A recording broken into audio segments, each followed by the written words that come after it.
welcome to Donate Life, organ donation, a space for learning, sharing, and empowering our community through knowledge and action. Story of our family's loss and the incredible legacy that followed. We're honored to welcome Margot Robinson, a courageous mother who has chosen to turn her grief into hope for others. Margot's son was an organ donor. His gift gave others a second chance at life, and that is the kind of generosity. My son, April 4th of this year was his 7th year anniversary that he passed away. He was 30 when he passed. His name was Yehuel Perez Israel. He was an exceptional young man. He created music, wrote prolific poetry.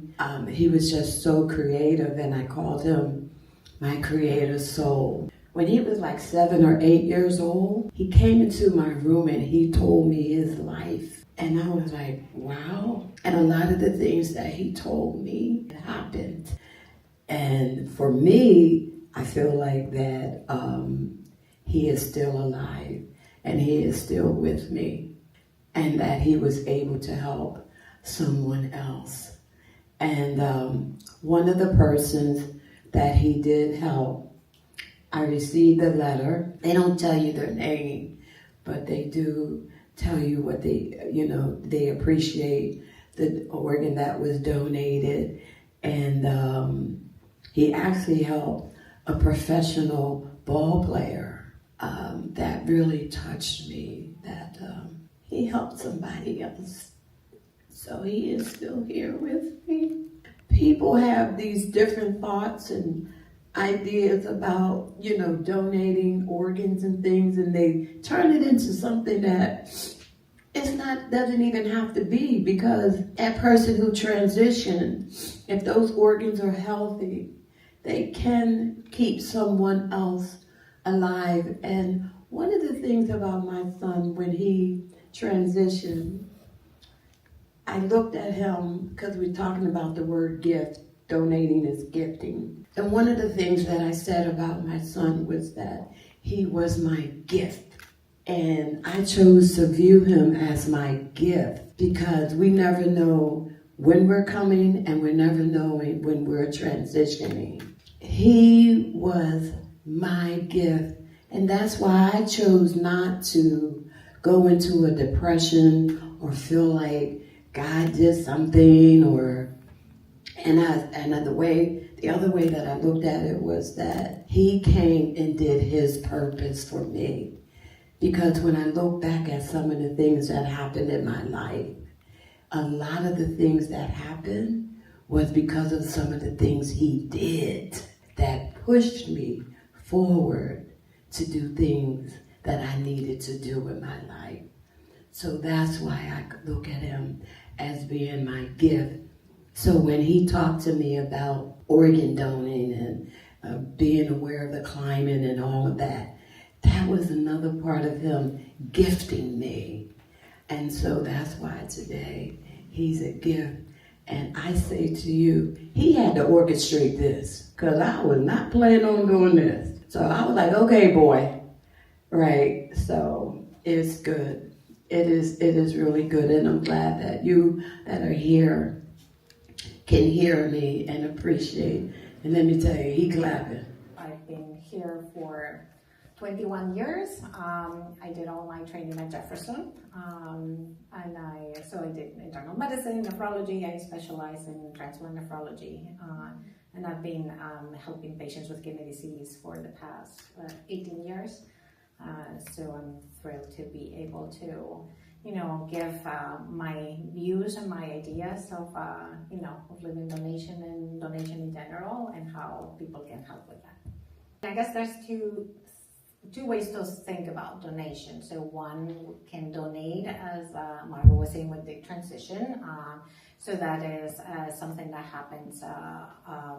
I guess most people have the idea of that type of donation. There's definitely another type of donation that is really important, is donation while you're alive. So you can actually donate a kidney, you can actually donate half of your liver while you're still alive to a patient that needs it. The process is really different, isn't it? So most of the times when you're transitioning, then there will be a conversation between the family members and, people from the donation agencies.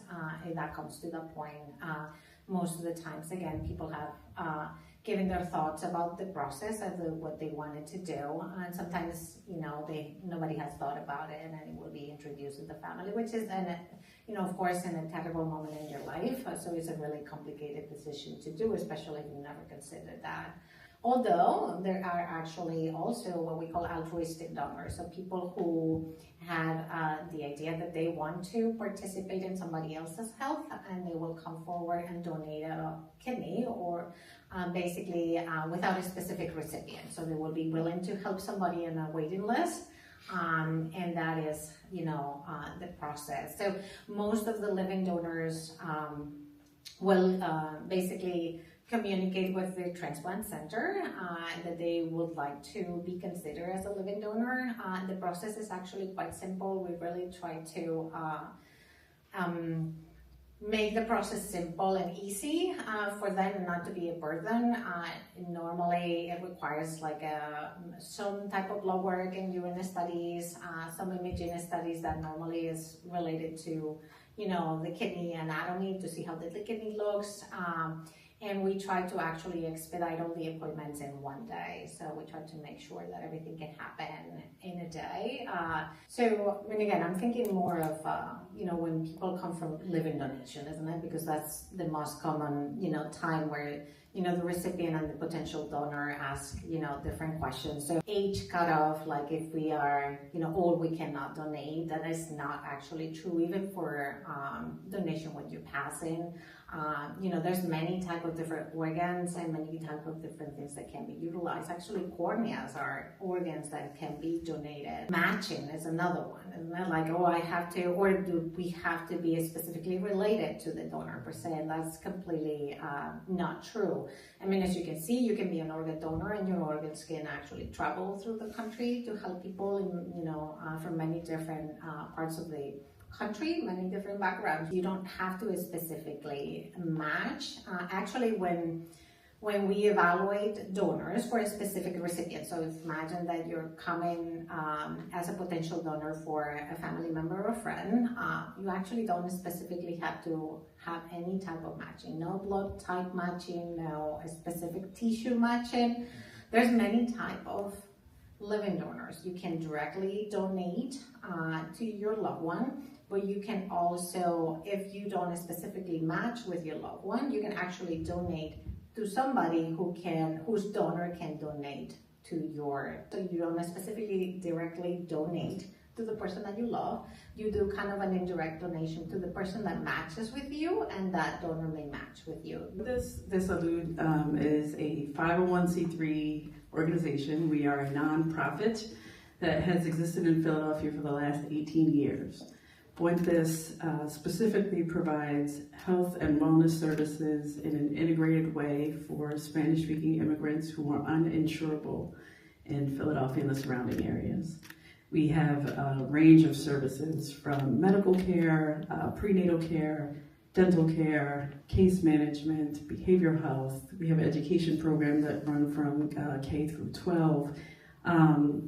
And a number of primary care specializations like neurology, pulmonology, CHOP is a close partner of Puentes. And so we work with all these local organizations to provide medical and wellness services for the community here in Philadelphia.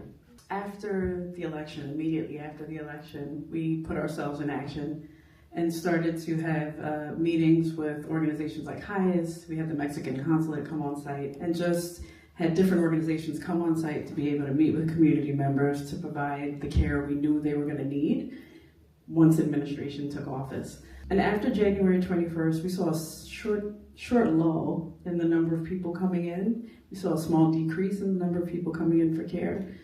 But one of the things that's been most inspiring during this challenging time is hearing from community members that they need to live their lives. We've lived through this administration before. People have that mindset, and I've learned from them how to find my own resilience in making sure that we're moving forward exactly as we need to. And so our commitment remains the same. We are here in the community. We have set up certain security measures and protections to make sure that folks feel comfortable and safe when they are here at Puentes. We've done everything in our power and are continuing to add some other security measures here to make sure that, again, folks are protected when they're here. This is a private space. We are completely grant and donor funded. There is no federal city funding that comes into Puentes, and so it gives us ownership over our property and space. And we take security seriously. So again, our mission remains the same. We will continue to provide care. We will continue to provide the services that we offer and continue to meet the community exactly where they are and be here. Everything that happens at Puentes is centered on community voice. From the very beginning, the programs that were created were centered on community needs. The community made mention of needing medical help and primary care access in Spanish, and that's how Puentes was developed. And every service that developed after that is exactly the same. It came from community voice. And so the murals that you see around you are part of a project called Proyecto Grandote. It was called that because it's a really large project. The murals and the inspiration behind them, again, came from community members. We had Zoom sessions with community members from to voice what was important to them about their culture. And for months, we took feedback from them to come up with the designs that you see here. The idea and the inspiration behind it was really challenging the idea of literacy. Literacy being not only what you read and write, but also in the culture that you bring with you when you migrate. And what does that look like? And that's what you see on the walls before you. We had 4 months of community painting sessions where people from the community actually came in and painted everything that you see hanging on the walls as well. And so again, the food access program, the art program, case management, all of that is built and centered on community needs, and we continue to move forward in that way. Again, because we're centered on community voice, there's a need to meet people where they are. One of the things that Puentes did during the pandemic was we started to offer some virtual sessions for medical care, for behavioral health as well. It's something we still do offer. For individuals who have very specific concerns, we will meet you where you are. Our community nurse liaison, Annette Silva, who's been with Puentes forever, has gone out to patient homes, and will do that if she needs to. And so again, our mission remains the same. We are here, we're in the community, and we're pushing forward. In terms of legal support, support from the government, support from the city of Philadelphia, advocating for our immigrant communities and recognizing the importance of who we are and making sure that message is heard publicly. The economic impact of immigrants in Philadelphia can't be outstated.